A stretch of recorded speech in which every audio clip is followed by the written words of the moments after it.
Hello, Gemini. It's umomgtarot, and this is your Someone Secretly Talking About You tarot card reading. Let's have a look. Let's dive right in. If you like a personal reading, check out the description. There's a link. Here's your first card. Gemini, this person... Oh, shoot, Gemini. Coming up in your own reading. Mirroring energy. Excuse me. The energy is communicative, mischievous, lively, witty, and informative. Stimulating exchange is possible. Oh my. Oh my, Gemini. How flattering to have the twins here. You, them, you. Alright, your fellow air sign in the mix, Libra, and the energy is diplomatic and gracious. It seeks harmony and balance in relationships. Flustered by the air energy. Flustered by the air energy. Now this could involve relationships. We see duality with Gemini and Libra, so it's about balance. It's about relationships. And what else is it about? You got Neptune energy, and this is your fantasies, yearnings, longings, and potential for illusion. You're Delulu, but think Pisces, because that's the sign that Neptune rules. And Pisces has a lot of duality too. Lots of yin yang, okay? So there's illusion here, there's dreamboat energy, there's relationship energy coming together, and then there's that Gemini energy, the communication, slick, negotiation, smooth with the words, witty, nice with it, smooth like butter, with the attractiveness with Libra, Gemini, and Pisces. Damn, very attractive person talking about you in a very colorful way. Relationships, maybe a subject relationship they want to get in with you or talk about with you or about you. Neptune is the embellishment, is the Lulu, is the put in the sauce on the story type energy, is the manifestation energy as well. So let's have a look and see what the heck they're talking about when it comes to you, Gemini. Oh, Two of Pentacles. Having trouble balancing. You better not mean what I think you mean.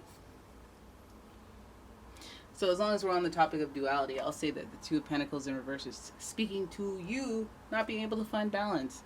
Perhaps in a relationship that's a little complicated. I mean, they want that wife energy, but then they treat me like a girlfriend. They say we're just friends, but then we're doing this. Like there's balancing and managing expectations. Being like, or it could mean that like you're showing up in one way and saying this, but then you mean that. Or one day you're in a good mood, one day you're in a bad mood. You're hot and you're cold. You're yes and you're no. Okay, so I'm going to be talking about the way that you juggle, the way that you handle them. Also, they could be talking about the way they handle you. Okay, they're talking about the partnership though. And okay, so the strongly worded, the King of Swords, whether that's you or them, somebody here is showing a little bit of putting their foot down type energy. And not enough. I'm finally going to stand up for myself. More now, this person is usually strict or no nonsense. We do have that, a lot of air energy, so they intellectual. I know that Gemini and Libras, they like to laugh. They like to have a good time. So I don't really recognize them as all no nonsense. Maybe less funny with the Geminis. Maybe like the older they get, the more stick to the script type. But the King of Swords in particular has the authority to do whatever it is they want. And they usually execute with a lot of emotional intelligence. Not a lot of emotional intelligence, I won't say that. A lot of intellectually superior conversation and thought process. That King of Swords, yes, has the authority. Yes, you're scary because you have a sword. Yes, you're scary because you have authority and you have a sword. But I respect your game, King of Swords.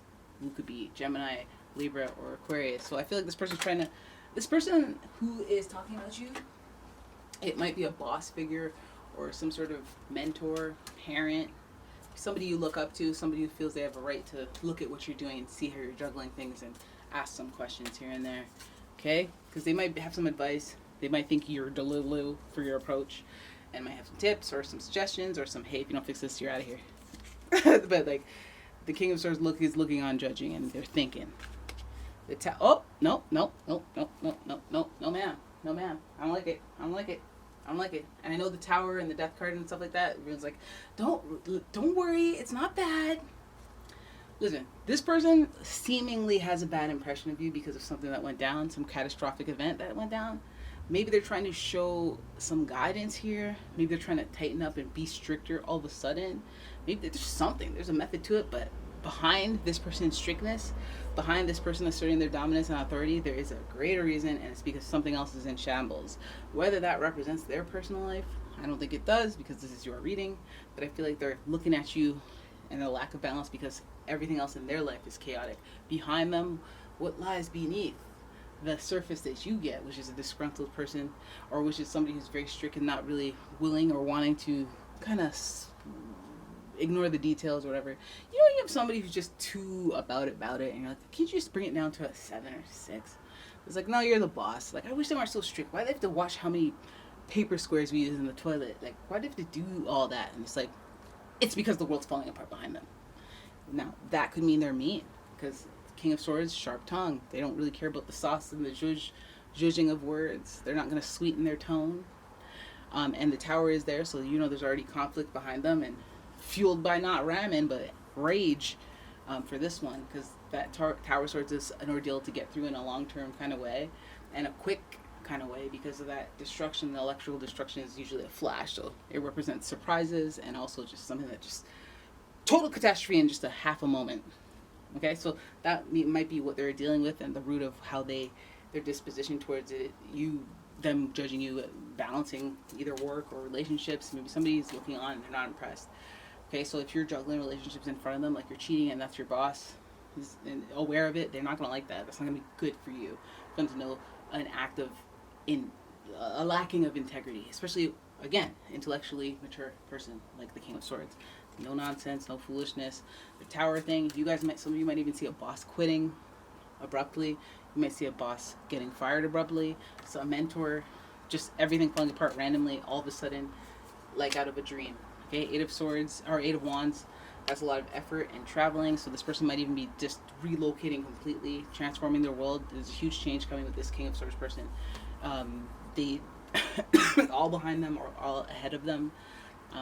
And maybe that's why they are struggling with juggling things, because you have a storm coming your way, whether it's a surprise to you or a surprise to them. I feel like they're talking about the fact that they have a lot going on, and they might be sharp-tongued. You might have a lot going on, and you might be really sharp-tongued, but there's a transformational thing that's bigger than the whole situation here.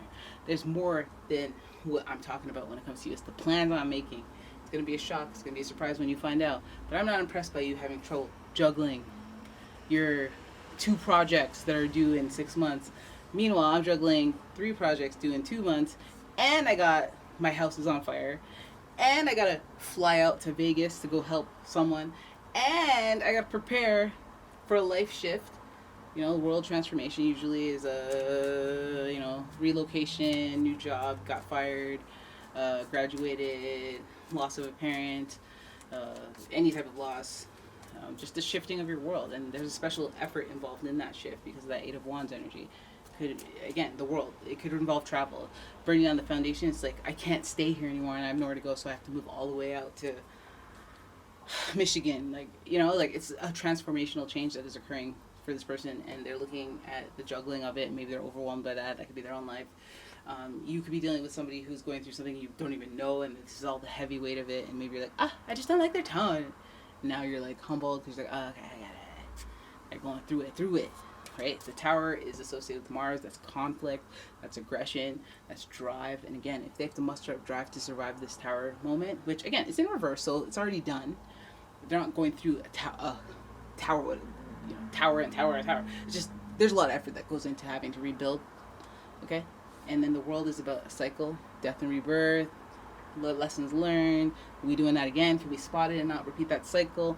Let's break that cycle and make it a better cycle. It's about life and reevaluating yourself on the long term, but also just karmically, it's about, all right, and I'm shifting gears to this part of my life.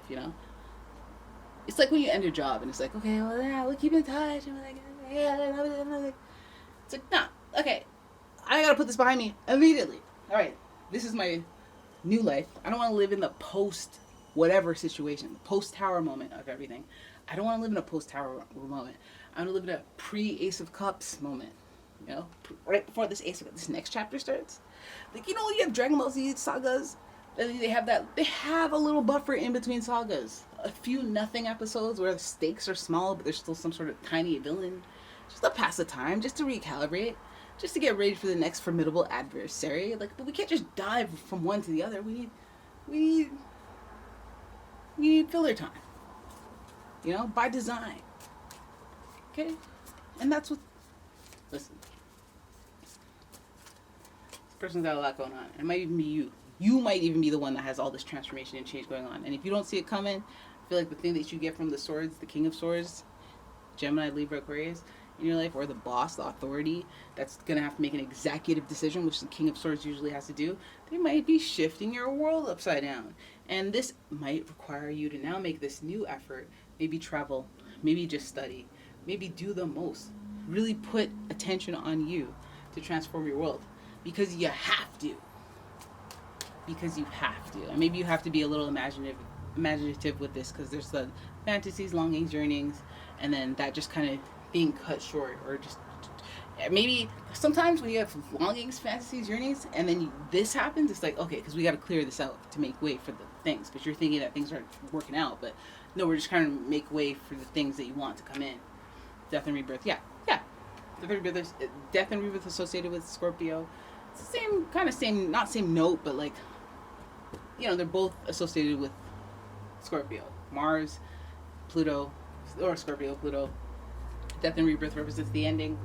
We already knew that some ending was in store, but we thought we were already cleaning it up. Death and rebirth, the cycle of just, hey, one thing ends, one door closes, one door opens. And our relationships and how that affects that, juggling those relationships. Having a warped perception of reality based on what people talk about when it comes to you, because they don't know what you're going through. Maybe that's an issue for you. And just kind of people making up straight up rumors, figuring out what the heck's going on with you, not really knowing the truth. I feel like maybe some of you guard your energy like the King of Swords, and you don't really tell people what's going on. You just kind of want to work through it, get to the other side of it before you let people know that there's an issue, unless they absolutely have to know. Again, that would involve partnership. That would involve that Gemini negotiation stuff that you'll now have to do in the rebuild. But yeah, anybody talking about you, they're talking about them life changes, them upheavals that you've been through, and how you handle it. Maybe you're a little harder because of it. Maybe you're having a hard time finding balance because of it. Maybe this person's just having a hard time finding balance because you're transforming, and that means the people around you are going to notice a change. Some are going to like it, some not going to like it. Some are going to, again, need time to transform as their world is changing. Right? Death of one relationship, birth of a new type of dynamic between you and them. Anyways, there it is. That's your reading. I hope you guys enjoyed it. If you did, please give the video a thumbs up and subscribe to my channel. Leave a comment, share the video, and if you'd like your own personal reading, check out the description. There's a link to my website, as well as a link to my Etsy shop. And yeah, I'll see you in the next one. Bye-bye.